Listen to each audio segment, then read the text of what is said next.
Y en estos momentos queremos ver y escuchar ese mensaje que tú tienes para nosotros en esta mañana. Que seas tú el que hable y que ese mensaje pueda ayudarnos a ser mejores hijos tuyos. Danos la sabiduría y el entendimiento para poder escuchar y entender ese mensaje que tú tienes en esta mañana. En Cristo Jesús. Amén.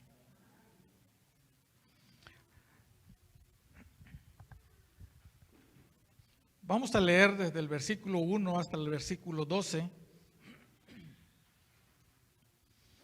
Sin lugar a dudas, muchos hemos leído esta historia.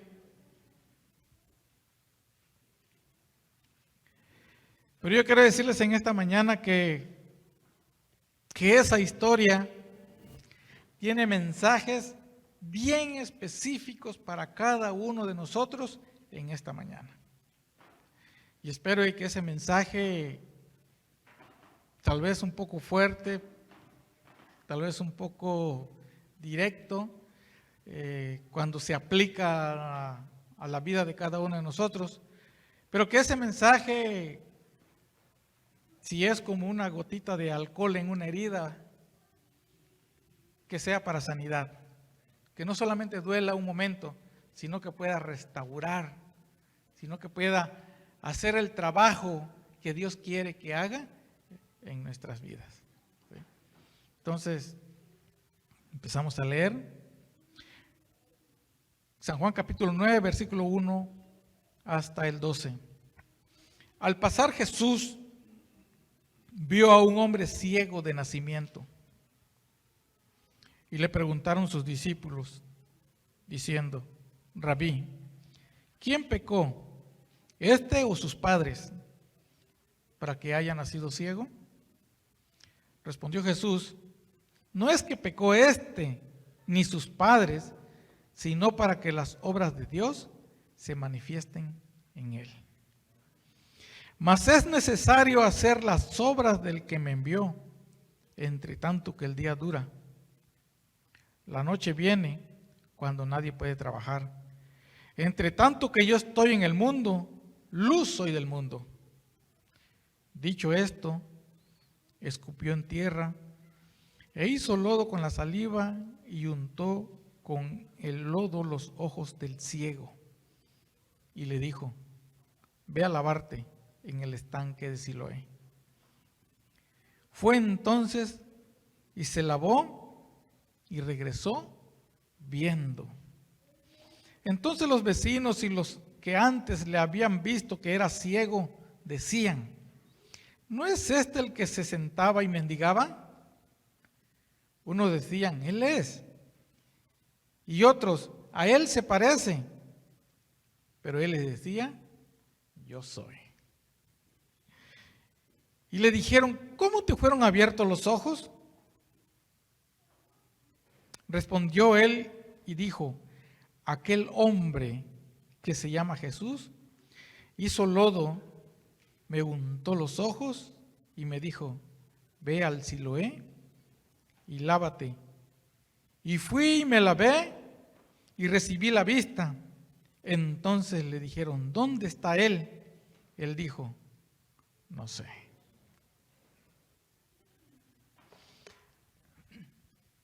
Esta historia tiene muchas enseñanzas para nosotros. No vamos a alcanzar a tocarlas todas, pero vamos a tocar algunas que son bien importantes. Sin lugar a dudas, Jesús en algún momento pasará en la vida de cada una de las personas.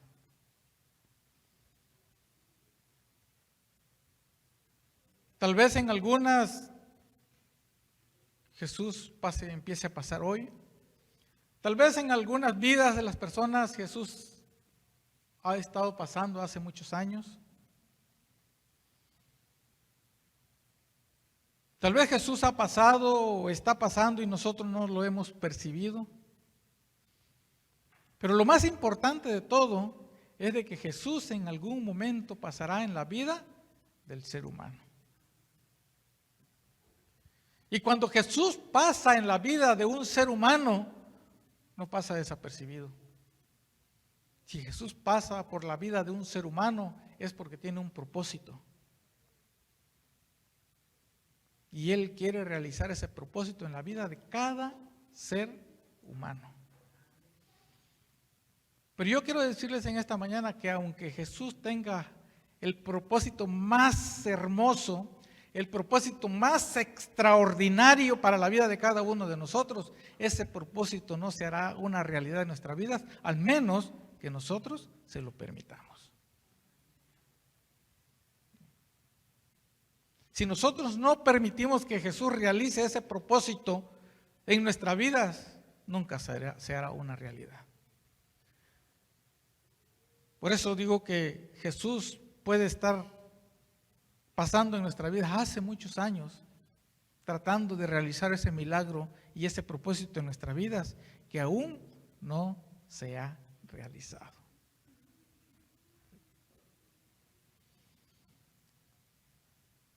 Jesús pasa y quiere encontrar la disposición del ser humano para que Él pueda actuar. Si en la disposición del ser humano si en la vida del ser humano no está la disposición, Dios no puede hacer el milagro. Por eso hay mucha gente que escucha el mensaje, pero no les interesa.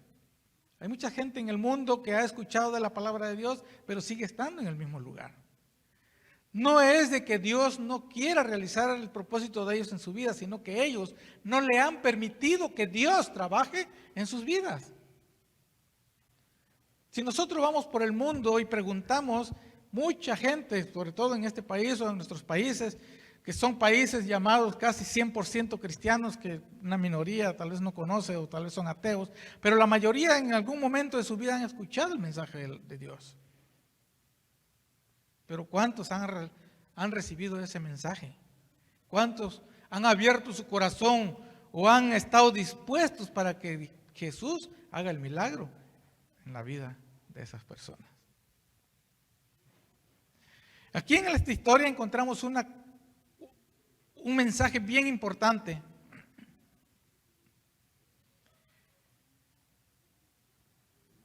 La primera pregunta que hacen los discípulos es: Maestro, ¿quién pecó para que este hombre haya nacido ciego? ¿Él o sus padres?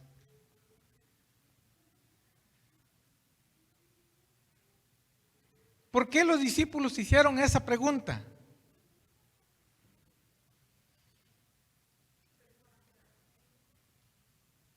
Porque todo el mundo, hasta hoy en día nosotros vemos que los sufrimientos, las calamidades que puedan llegar a la vida de cada persona son el castigo de nuestros pecados o el castigo de los pecados de nuestros padres.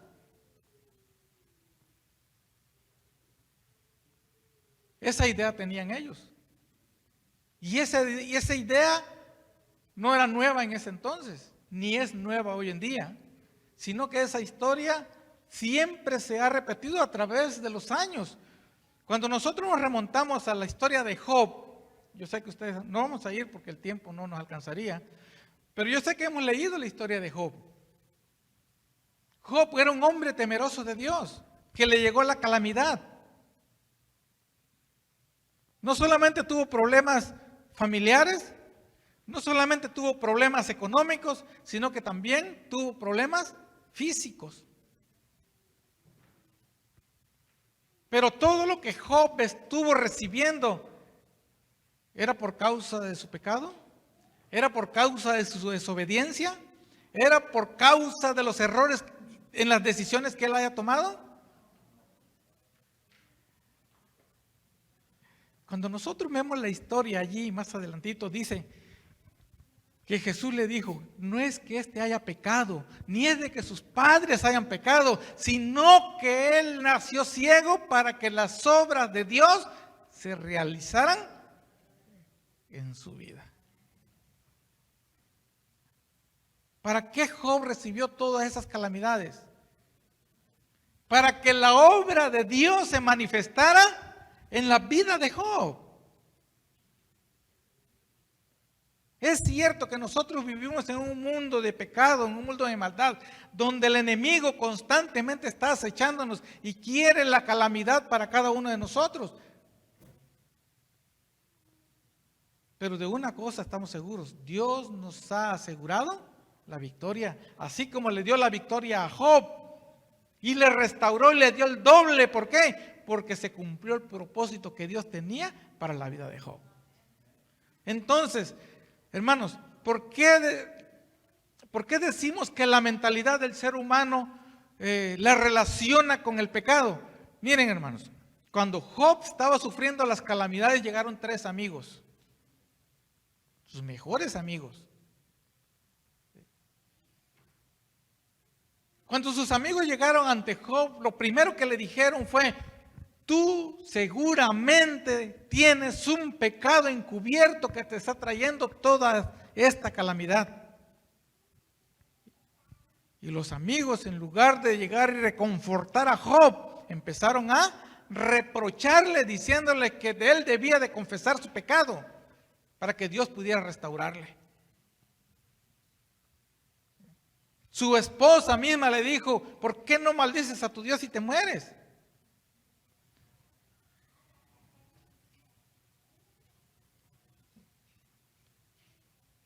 La relación que nosotros hacemos del pecado con las calamidades. Es cierto, hermanos, nosotros tenemos que sufrir las consecuencias a veces de nuestras decisiones equivocadas. Pero mientras nosotros seamos fieles a Dios y llega la calamidad a tu vida, no te desesperes, hermanos, que Dios está haciendo la obra en ti. ¿Cómo recibimos nosotros las pruebas? ¿Cómo recibimos nosotros las adversidades? Hermanos, cuando la adversidad llega a nuestra vida, reacción primaria: dejar de venir a la iglesia, dejar de estudiar, no queremos saber nada de Dios, empezamos a reprocharle a Dios, empezamos a culpar a Dios, y en lugar de darle la honra y la gloria a Dios, empezamos a alejarnos de aquel que quiere hacer la obra en nuestras vidas. ¿No es así? Desafortunadamente así es. Pero todo, hermanos, todo tiene un propósito para la vida del ser humano. Y la historia dice que este hombre era un hombre ciego de nacimiento. Él no veía. Y Jesús se acercó a él. Y él, que había escuchado de Jesús, él estuvo dispuesto a que la obra de Dios pudiera realizarse en él. Miren, hermanos, cuando una persona es ciega físicamente, se le cierran muchas oportunidades de la vida. Cuando una persona es ciega, no puede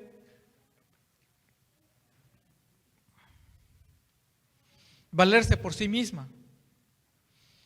Cuando una persona es ciega, tiene que mendigar y vivir de la caridad de la gente.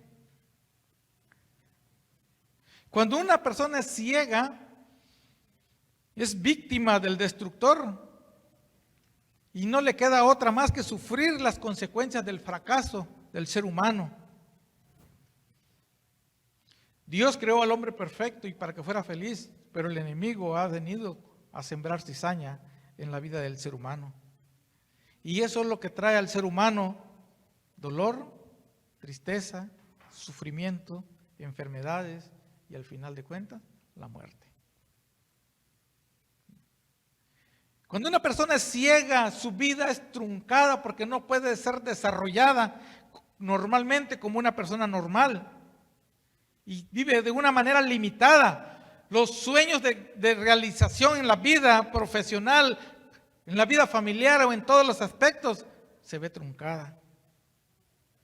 Porque la ceguera limita al ser humano. ¿Qué es lo que hace la ceguera? La ceguera limita al ser humano. Y es muy difícil Tal vez en algunos casos muy esporádicos la situación puede ser diferente. Pero hay un problema mayor para el ser humano: la ceguera espiritual. La ceguera espiritual es la mayor de las maldiciones que le pueda caer a un ser humano. Aquel que es ciego espiritualmente vive en las mismas condiciones de aquel que es ciego físicamente. Empieza a mendigar. ¿Qué es lo que hace un ciego espiritualmente? Empieza a mendigar. ¿Cómo mendiga una persona espiritualmente? Una persona que tiene todas sus facultades depende de sí misma. Y puede ser una persona triunfadora, puede ser una persona que pueda destacar en todos los aspectos, pero una ciega está limitada. Tiene que mendigar, tiene que depender de lo que las otras personas le dan.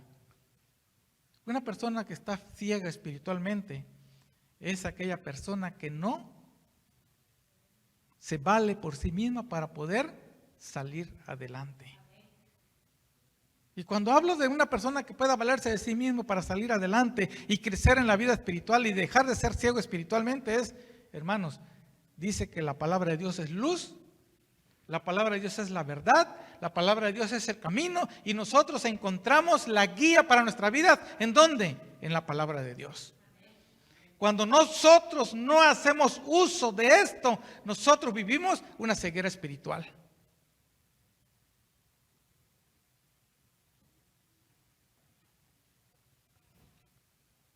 Entonces eso quiere decir que cuando no leemos la Biblia, cuando no tenemos relación con Dios, ¿somos ciegos espirituales?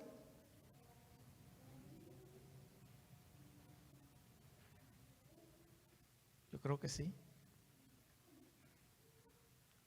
Nosotros tal vez podemos ser miembros de iglesia y ser ciegos espirituales. ¿Por qué?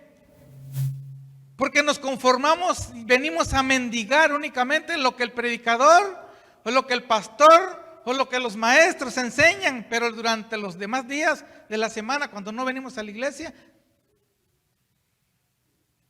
no nos alimentamos. Únicamente vivimos con las limosnas y con las migajas que recibimos de los demás, teniendo, ¿qué cosa, hermanos? Teniendo la palabra, teniendo la luz en nuestras manos.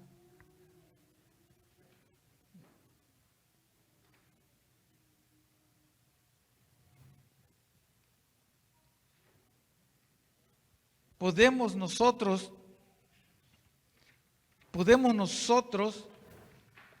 tener dos ojos y ser ciegos espiritualmente. No son los ojos los que están ciegos, sino el corazón. Porque el enemigo dice que el enemigo ciega el entendimiento y la voluntad de los que no andan por el camino correcto. Por eso es la razón que vemos hogares destruidos, madres abandonadas, hombres infieles, hombres metidos en la delincuencia, la drogadicción, la prostitución y en muchas cosas más. Físicamente vemos, pero espiritualmente estamos ciegos. Cristo a los líderes religiosos de su época, cuando Él estuvo en su ministerio aquí en esta tierra, llamó a los líderes ciegos, guías de ciegos. ¿Cómo puede un ciego guiar a otro ciego? Van a caer los dos al mismo pozo. ¿Sí? No se puede. ¿Sí?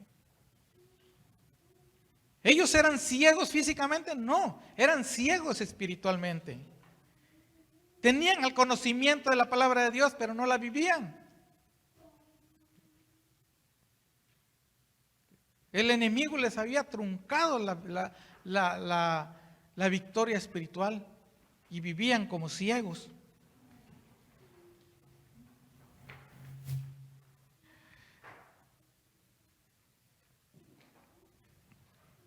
Tal vez nosotros estemos comiendo de las limosnas que logramos conseguir, de otros. Tal vez podemos estar comiendo de los sinsabores de un fracaso en todos los aspectos de nuestra vida, en nuestra vida matrimonial, en nuestra vida laboral, en nuestra vida física, en la salud o en otros aspectos de nuestra vida. Pero hay una cosa que también nosotros tenemos que entender, que cuando Cristo viene a realizar la obra en nuestras vidas, nosotros tenemos que realizar la parte que a nosotros nos corresponde. Miren, en la historia que nosotros que apenas leímos hace unos momentos, nosotros vimos que cuando Jesús hizo el trabajo que le correspondía, porque Él hizo, dice, lodo con su saliva y lo untó en los ojos de aquel hombre ciego. Pero no al untarle el lodo en los ojos del hombre ciego, él recobró la vista. Él le dijo, ve y lávate en el estanque de Siloé. ¿Qué es lo que hizo el milagro? ¿El agua que estaba en el estanque? ¿El lodo que Jesús le untó? ¿La saliva que Jesús le había puesto en el lodo? El milagro se realiza en el momento que tú obedeces la voz de Dios. ¿Por qué muchas veces el milagro de Dios no se realiza en nuestras vidas? Porque seguimos caminando, haciendo nuestra voluntad y no dejamos de escuchar la voz de Dios. ¿Sí? Vuelvo a repetirlo, hermanos. El milagro de Dios en nuestras vidas no se realiza porque nosotros seguimos viviendo bajo nuestros propios métodos, bajo nuestro propio sistema, bajo nuestra propia sabiduría, bajo nuestra propia visión de lo que nosotros creemos que es lo correcto. La palabra de Dios se nos ha dado no para ser cuestionada, sino para ser obedecida. Y si Dios manda algo, aunque nosotros no lo entendamos, tenemos que hacerlo. Este hombre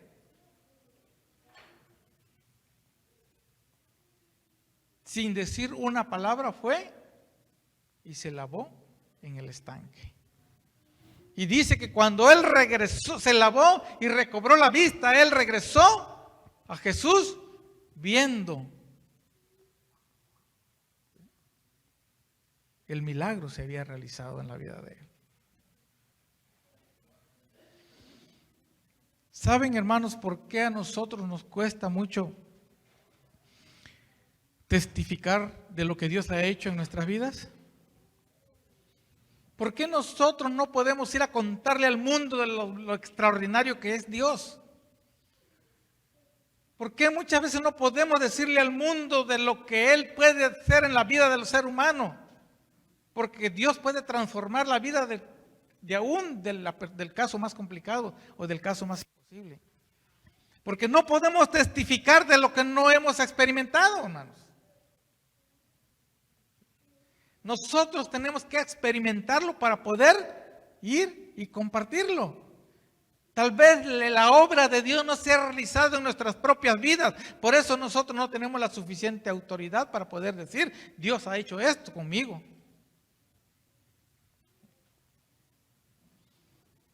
Cuando Dios realiza la obra en el ser humano, el hombre es transformado desde su interior hasta su exterior. Cuando este hombre obedeció, demostró fe y confianza en Dios, y Dios no solamente le restauró la vista físicamente, sino que también lo restauró espiritualmente. Y cuando este hombre dice que venía, los que lo conocían vieron que había este hombre recibido una transformación tal que aún los que lo conocían desde pequeño lo estaban desconociendo. Y se preguntaban, ¿no es este aquel que estaba ciego? Se parece a ese que estaba mendigando. Pero no era ya más un ciego. No era más ya un mendigo. Ya no era más un miserable. Cristo había realizado la obra en él, que aún la gente lo estaba desconociendo. Pero él fue y les dijo, yo soy el mismo. Yo soy aquel que estaba ciego, mas ahora veo. Y cuando aquellos hombres vieron la transformación en la vida de aquel hombre, dijeron, ¿y quién hizo esto? ¿Quién tuvo la capacidad de hacer eso en tu vida?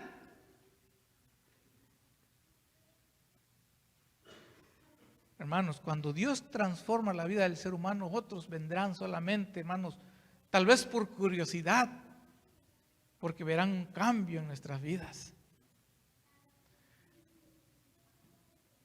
Y aquellos hombres que estaban cuestionando le dijeron, ¿y dónde está aquel que hizo esto en tu vida?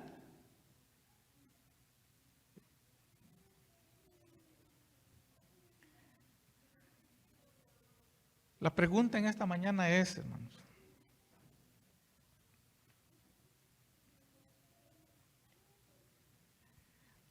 no es tal vez si Jesús ha pasado en mi vida, no es si Jesús está allí pasando y esperando. La pregunta que nosotros nos debemos de contestar en esta mañana es, ¿estoy dispuesto a permitir que Él haga la obra en mí? Tal vez nosotros podemos decir, Señor, he estado luchando con este problema toda mi vida. Tal vez tengo muchos años en la iglesia y tal vez no crezco espiritualmente, sigo estando en el mismo lugar, sigo estancado. Siento que no voy más para allá. Siento que mi relación con Dios sigue siendo la misma de hace 10, 20, 30 años. Porque no podemos crecer espiritualmente si nosotros únicamente recibimos migajas. Tal vez el Señor no ha hecho el milagro en nosotros.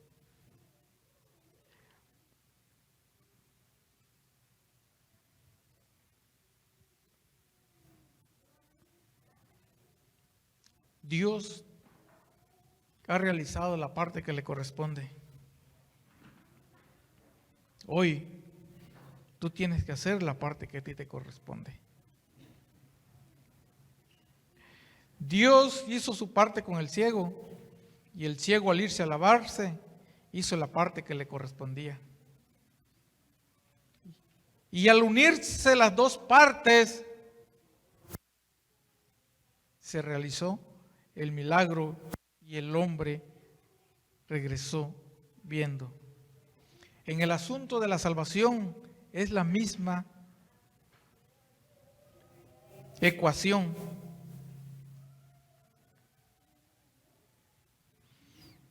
Dios te busca hoy a través de su palabra y te invita para que tú puedas hacer la parte que a ti te corresponde, porque lo que a él le correspondía, él lo hizo hace más de 2000 años, donde él nos restauró al dar su vida en la cruz del Calvario. Y esa es la obra que él vino a hacer.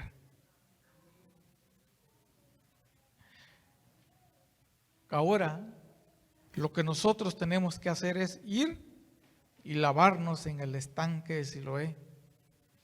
Esto significa venir a los pies de Cristo y lavar nuestras vidas en la sangre del Cordero para poder quedar sanos, salvos y felices. La palabra de Dios tiene la capacidad de iluminar nuestra vida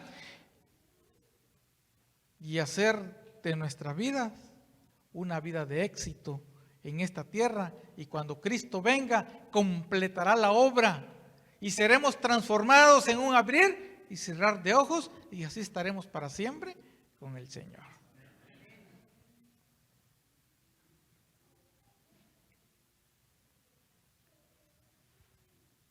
¿Cuántos quisiéramos recibir la restauración como la recibió Job? Él dijo en su momento, yo sé que mi Redentor vive y al final me levantará en aquel día. Él en una ocasión también preguntó y dijo, ¿cómo será limpio el nacido de mujer? Solamente con la sangre de Cristo Jesús.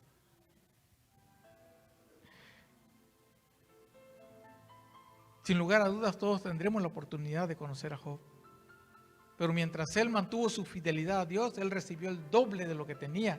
Si de por sí era un hombre rico y un hombre con la bendición de Dios, él recibió el doble de bendición solamente por permanecer fiel y leal a la palabra de Dios. Los hijos de Dios no fuimos llamados para mendigar por la vida. Los hijos de Dios fuimos llamados para hacer luz del mundo, para reflejar el carácter de Cristo, no para vivir mendigando a través de la vida. Para eso Dios eligió su pueblo y para eso ha elegido el pueblo del cual nosotros formamos parte. La palabra de Dios que nosotros dice que somos un pueblo especial. Somos un linaje escogido. Somos sacerdotes de Cristo en esta tierra para que cumplamos el cometido para el cual hemos sido llamados, para llevar la luz a los que no le han conocido.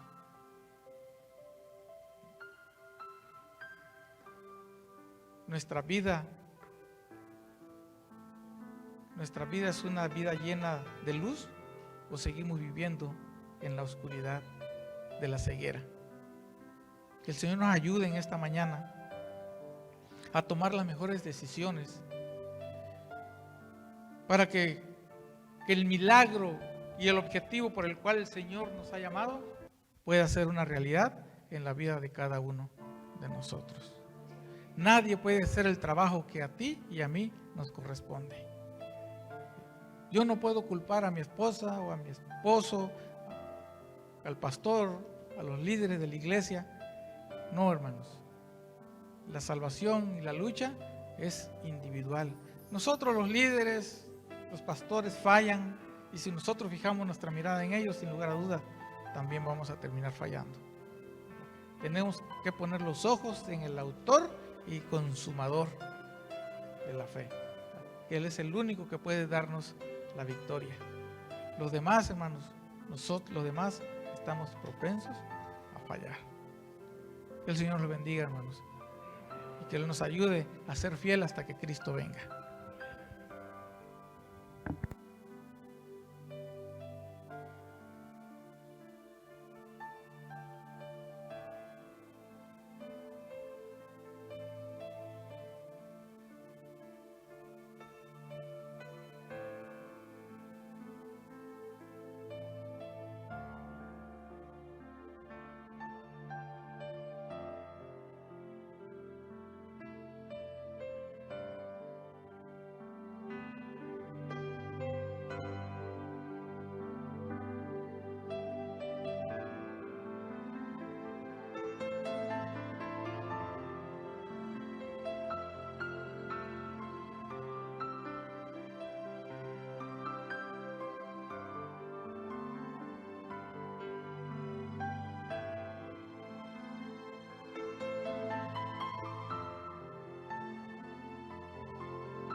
mientras abogue por ti el Espíritu, amoroso llámate aún. Llámate hoy aquí, cansado pródigo ven. Llámate hoy aquí, cansado pródigo ven. Ven, recibe el abrazo del Padre Celestial. Oye pues tu voz que hoy te llama a ti. Entra alegre al banquete que brinda sin igual. Amoroso llámate aún. Llámate hoy aquí,